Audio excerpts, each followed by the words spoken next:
Eh oui, hello. Ça va? Bien ça. Tiens, c'est un premier groupe. Ciao, ça va? Ouais. C'est chouette de venir ce Eh soir. ben ça, faut cramer, hein, les gars. Ah ouais? Eh, c'est la cuisine! Attention!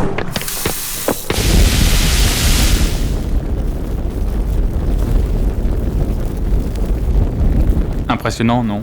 Chaque année, il y a des accidents de ce type dans le canton. Des accidents qui font bien sûr de très gros dégâts au logement, mais qui sont aussi très graves pour les personnes qui, dans la plupart des cas, sont victimes de vilaines brûlures. Dans cette histoire, 2 erreurs ont été commises. Premièrement, il faut savoir qu'il est extrêmement dangereux de laisser une poêle sans surveillance sur une cuisinière allumée. L'huile surchauffée prend feu toute seule, sans qu'il y ait besoin de l'allumer avec une allumette par exemple. Le bon réflexe aurait donc été d'aller retirer la poêle du feu avant d'aller répondre à la porte. Deuxième erreur.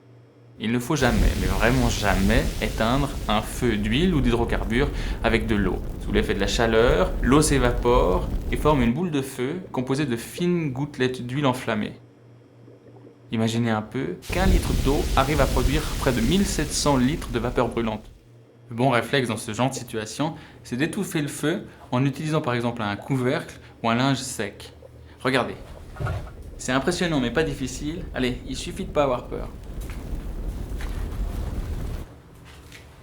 Yes. Je vais vous expliquer. Pour qu'il y ait feu, il faut 3 choses. Un carburant, ici l'huile, de la chaleur, la plaque de cuisson, et un comburant, l'oxygène. C'est ce qu'on appelle le triangle du feu. Et en agissant sur l'un de ces 3 éléments, ici dans notre cas en privant le feu de son oxygène avec un linge, nous l'avons tout simplement fait mourir.